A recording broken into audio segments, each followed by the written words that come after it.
Boom, what's up, y'all?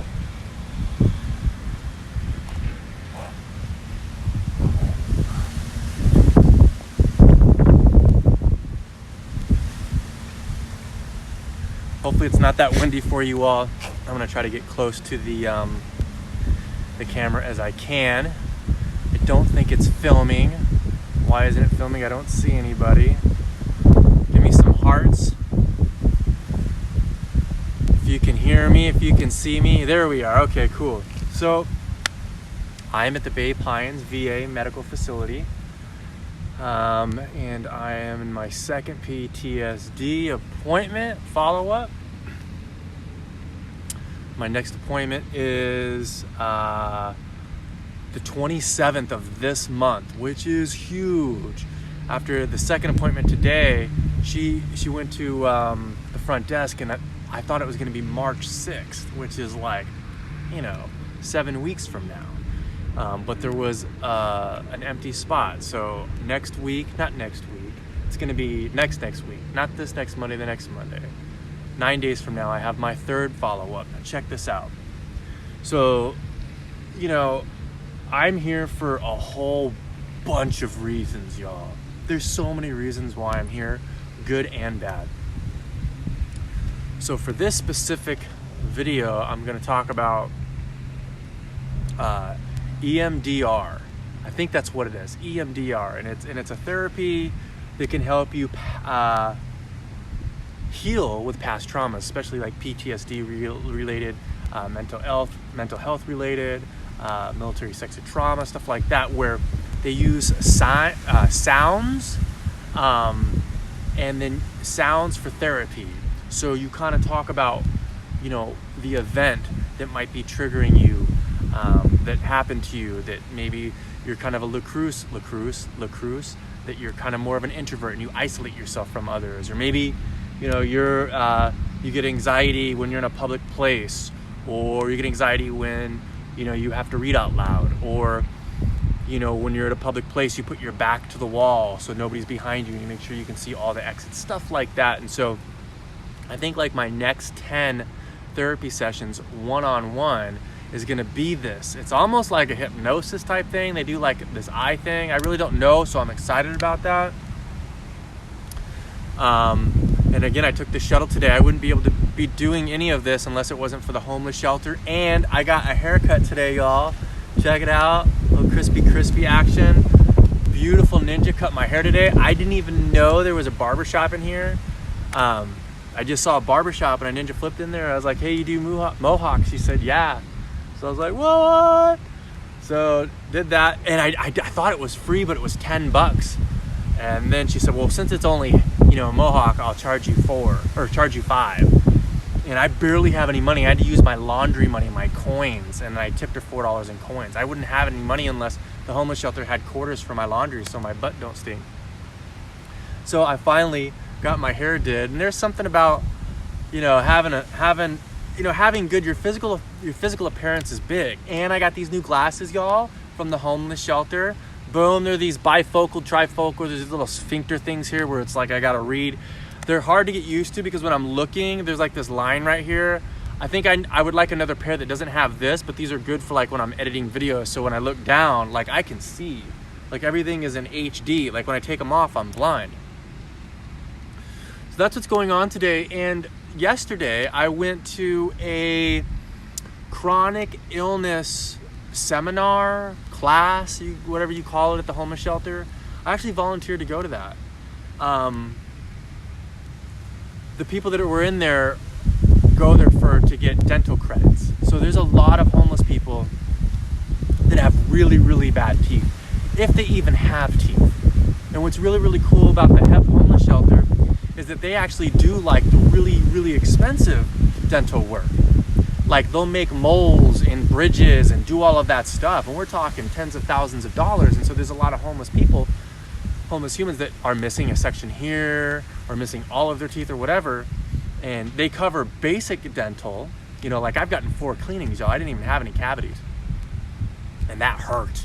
I actually embrace going to dental, just because I'm thankful and grateful. And now I'm like flossing, y'all. It took me to be 40 years old, 40 years young to actually floss, to realize how important gum disease is and to have healthy gums.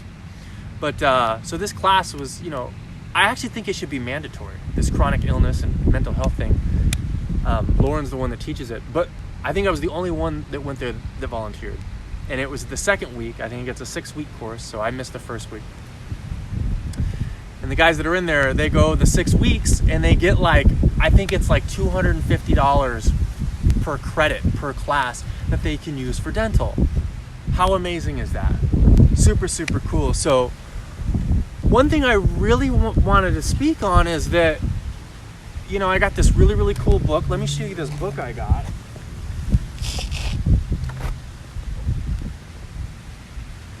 Oh, I thought I had it, but it's a chronic illness book, and it's like this big. And it has all these renowned doctors and therapists and nutritionists, all that stuff, and it's the 5th edition. And so I'm reading the book and I'm participating in the class, right? And this is the first class that I've gone to since I was forced to go to my second DUI class. And even through thousands of videos that I've made online, this is my therapy. What I just spoke upon and, at the PTSD counselor and therapy, the one-on-one is a completely different scope to me. It's just different. It's different than looking, at a little lens. My videos had 70 million views. They're gone, but it doesn't matter. I wish that they were there to maybe inspire other people, but it doesn't matter because that was all therapy for me. So I can speak my truths and tell my story to complete strangers. Yeah, there's some HAT, yeah, there's some judgments, but the majority of the time, there's love and kindness that came my way for me to just share my stories.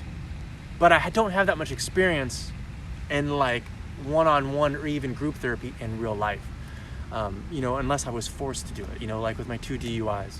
I had a DUI in 2008 and 2013, and you're kind of forced to do that. I had the interlock and all that stuff. So I'm at this class, this chronic illness class, and I'm just gonna free flow and just down the line. There was 9 of us, and if I can remember, so we had to go. We broke up into groups of 3, and we talked about our fears. What was our main fear? Because week 1 was what's your objective? What's your objective? What's your goal for that week? And then they would do homework, and I dislike homework. I don't even like the word homework. I don't even like the word job. I like the word play. Horrible student unless I'm engaged, unless I'm passionate. At least I can learn something that I believe is a tool that maybe I can pass on to others. I'm not interested. So when it comes to homework and class and all that, I just don't play like that. So the first guy, right? The first guy, he was probably 60 years old. He had 2 teeth, very boisterous guy, very opinionated guy. And he was there for alcoholism, and he was still full-blown fighting that struggle, that everyday struggle. I've been there. I was an alcoholic for 20 years. I'm still an alcoholic, even though I'm 3 years celibate and sober, but I'm still forever an alcoholic. I think a lot of it is hereditary. I believe a lot of it is hereditary. I think we're just born with, a flaw. I think we're all perfect when it comes down to it, but we're born with a flaw. Look at the Native Americans. I have Native American, and then, I think it's a disease as well, just depending. And so this guy's full blown, and he wants to stop drinking. That was his thing. He's fearful that tomorrow morning he's going to wake up and hit the bottle. The guy sitting next to him was probably 50 years old, and he works in the kitchen. And I'm not using any names because of privacy. He works the kitchen, the front door. And his fear is not having any family. I could totally resonate with that. His fear is he doesn't have anybody there for him. So when he's struggling, he can't talk to anybody, he can't relate to anybody that's blood. He said he's been ostracized from his entire family. And so that's one thing that he fears is, tomorrow or in the future, that he doesn't have any family to lean on, to embrace them, to support them no matter what's going on with you. The third guy was in about his 60s, a black gentleman, and his fear was that he wasn't going to be able to get benefits through the VA. Now, not everybody at the homeless shelter is a veteran, but his fear was veterans benefits specifically, that he wasn't going to get the proper benefits, monetization, health benefits that he believes he deserves. The guy next to him was probably about 55. His was alcoholism, and then he had a thing that he mentioned, and that he was afraid that he wasn't going to have access to his medication. And I learned something big time in this group by that guy, because so far through my personal experiences, medications almost killed me. This is a negative outlook on medicine and medication, but the way that this guy described how his medicine helps him, it's a buffer in the morning. You know, it calms his mind. It relaxes him. He'd rather do that than drink, but he's afraid that he won't have access to it because of money and insurance, because he's homeless, that he'll go back to the bottle. And I was like, wow. And it just shows you everybody's different. Everybody's struggle is different. So now I learned from that, and even if I'm researching or whatever, I'm gonna research the benefits in some cases of how these anxiety buffers, these depression buffers, these chemicals can be beneficial to some human beings.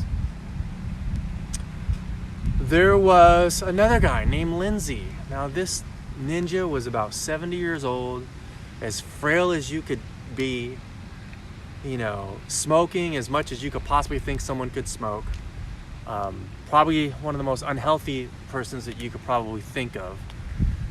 Couldn't talk that well because of the smoking and because of the lungs. And he said that he's fearful that he won't be able to do physical activities. And this is a gentleman that I see in the smoke pit every single day, and he's really not that mobile. And so his week's worth of homework was to walk 1.5 miles in 1 week. And he said that he achieved that. He's still smoking and not looking good, but his fear was that he's not going to be able to be physically fit, meaning stand up and take a step without falling, or just stand up and stand for a elongated time, meaning maybe 2 minutes without falling down. That's what he was fearful of. The other gentleman besides myself was a black gentleman, and he was fearful of what his probation officer is going to tell him next week. I don't know what the legal things, but he was fearful of basically, you know, a man dressed as a wizard in a robe that has power because he's part of the government. It's really all money based and control. That probably knows nothing about this man, because I know through all the court systems, if I would just pay fines, you know, I would just have a little slap on the wrist, even if it's a baby slap on the wrist, or if it's time served or whatever it is. If you have money, you have access to lawyers, you have access to a lot of other things. And this man was terrified what the judge was going to say about his probation. Maybe he deserves whatever he's getting. Maybe he's a horrible person. I don't know. But that's what he was fearful from. Mine, and I could be wrong on this, but I feel like I was tripping everybody out, because when they asked me, I said, I'm fearful of having money. People were like, what? Because a lot of people are there to get benefits, and then, you know, I kind of explained myself, and, you know, people still probably didn't understand. So then on the board, we talked about what type of things can help us deal with those fears. And it was all from, and I said those key words that I've been saying over the last 3 years that I do not think are common. So the things that I said self-love. These ninjas looked at me like I was high on crack. They're like, this guy is crazy. He says he's sober and celibate, and he dislikes money, and he doesn't want to have access to money. What the fuck is this guy's problem? What is he, a snowflake? Is he too sensitive? What is going on? I said self-love. They're like, what? I said self-awareness. They're like, what? I said yoga and breath work. They said, what? And so the biggest thing that I learned is that we don't know jack shit about anybody, what they're going through. Because most of the time we're projecting our shit on other people. And a lot of times we're so busy trying to heal ourselves, or paying the tax man, or getting insurance, or trying to get a tumor picked out, or trying to fix a relationship, or trying to, you know, heal our self wounds, that sometimes we don't even have empathy for ourselves, let alone complete strangers. And so when I'm in this group, I'm like, whoa, these ninjas are going through a lot, man. Like, wow. So what it is that we think we know, we don't know anything. We don't know anything. You know, that's why I think right now more than ever, we have to focus on compassion. We have to focus on compassion for ourselves and every single human being. We have to have compassion and patience and empathy for no matter what anybody is going through. Yeah, they might have caused that. Yeah, they might have screwed up. They might have broke the law. They might have done ill will on somebody. Maybe it was purposely. Maybe they didn't even mean what they were doing. But that's why, you know, I'm working on forgiveness, forgiving myself and forgiving others. And, you know, it was a lot for me. I didn't have to be there. I volunteered and went there. And I learned a lot to do that. This is super therapeutic, and I wish more people would come on here and talk like I've done thousands of videos. You know, a lot of people freeze. First time I did a juice video in my kitchen. I was like, what do I talk about? It was like deer in the headlights. What do I talk about? A lot of times I had these, I'm going to talk about these two things. And I'd just be sweating. And then I was like, 2.5 minutes, I was like, oh man, people might see through me. Oh, I have this anxiety. Oh, okay, bye guys. And then we just turn it off. Now, you know, after 20 or 30 videos, I was like, dude, just free flow. Just whatever's going on. And whatever you want to talk about, just talk about. It's almost like a digital physical therapy. But for me, I wouldn't be here. I wouldn't be here talking about the things that I really can't even talk about here if I haven't torn those layers out and starting the healing process. So this, I'm so thankful. This is why I created the group, and this is why I'm so thankful that you all have helped me create this group. But the group stuff, when you're in real life, from ninjas that are dealing with stuff maybe similar to yours or completely different than yours, they look different than you, they sound different than you, they've had a completely different pair of shoes than you. They've walked a completely different life. They have completely different trauma than you. They have completely different life experiences than you. And you're sitting with them one-on-one. And one of the things that we did is we broke up in threes, and then we spoke. We're supposed to speak 4 minutes about what we're fearful of. You know? A lot of the guys could only speak for 30 seconds, and then that was it. And then, when everybody was done, 4 minutes, then after that, the class would say, okay, they would ask another person, okay, what did Tommy say he's fearful of? So then that's a good test of what is that person listening to, that other person talk about their fears, and how is that person digesting it and actually truly listening, and then be able to regurgitate it and actually express what he or she believes that other person is feeling in real life. And it's wild, and this is going to be a label, and this is going to be a judgment, is that I truly believe if I was with CEOs, people that had money, people that had safety, people that had a lot of these facades, I believe they probably wouldn't even be able to be fucking honest. They really probably wouldn't be able to be honest. If you real honesty, really what's going on. And it's because, and maybe this is totally, maybe I'm healed from this, maybe I'm spot on. I truly believe money, biggie, more money, more problems. I truly believe money most of the time lets you fool yourself and lets you fool others and make you believe that you're healing yourself because you have money to avoid sitting with your pain or avoid dealing with your shit. You know, you got to feel it to heal it, what Lana says. And I truly believe a lot of those people that have the money are busy doing other things that are distracting self-care, real self-care, the silent self-care, you know? And so I had this, I didn't know what to expect, but I'm so glad I went. And I truly believe the most hurtful people, the people with the less, the people that are discriminated against, are some of the most bravest, strongest, most intellectual geniuses on planet Earth. A lot of the times, maybe they're not understood. A lot of the times, maybe they can't express themselves the way normal society wants them, how they can digest it. Maybe all of them are wrong. And so I'm gonna go next week to week 3. And now I have an appointment. I thought it was gonna be 2 months away. Now I have an appointment for the stuff that I'm going through to the MSDR therapy thing. I'm really bad with acronyms, and y'all Navy, military, it's all acronyms. Everything's an acronym. And so I'm thankful that I'm going to go to that. And now I'm going to have like 8 one-on-one therapies with a ninja that has all these degrees and does this for a living. So this is me going out of my shell, being vulnerable, and doing it. And you know, I had to wait 2 months just to get last week's appointment. She didn't finish it because there was some other stuff going on with me, and we had to get deeper and deeper and deeper. And so today's was finished. And now I'm starting on the 27th. I'm going to have 8 sessions, 2 sessions a week. Boom, boom, boom, boom, boom, boom, boom. Where I can get this treatment. If that doesn't work, there's 2 other type of treatments that I can go to. Now, here's the thing. They have one that I can stay here on base. It's designed for it. It's the state of the art. I'm so thankful for HEP, and it's letting me grow, and I do have more freedom there. But I want this poison out of me. I will do anything to heal my body so I can try to be of service and to heal others. I don't want money. I don't want a job. I'll volunteer 40 hours a week.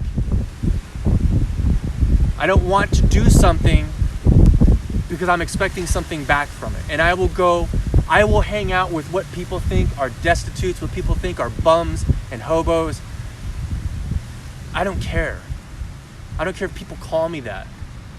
So if this doesn't work, there's an in-life thing where I can live here and it's state of the art that I can do that. And if that doesn't work, there's an in-group therapy where you actually have to speak about some of the things that I haven't spoken about here, like with other ninjas, you know? So I've experienced the social media therapy. I've experienced, you know, just being able to speak like I am now rather than going to on my computer and masturbating and being addicted to porn. You know, or going to a bar, you know what I'm saying? Smoking a joint, you know. I actually, the more that I learn, I am believing that, you know, I think marijuana is a superfood. I think for some human beings, I think it's the most beautiful medicine on planet Earth. That doesn't work for me, but I'm not numbing myself with food. Look at this. This is not numbing myself. This is not Mickey D's. I got 4 oranges and an organic pear for lunch. You know what I'm saying? And so all the things that I have learned in the last 3 years, you could do nutrition, self-care, you name it, the things that I've talked about. And the things that have worked for me that might not work for you, I put them in my pocket. The things that didn't work for me, you might have put in your pocket. So I'm building a tool chest. I'm building a tool chest so when I have triggers and anxiety or depression, or if I have past trauma that's interfering with, you know, a positive lifestyle, I can ninja flip that tool out and be like, bada! So I am being super vulnerable here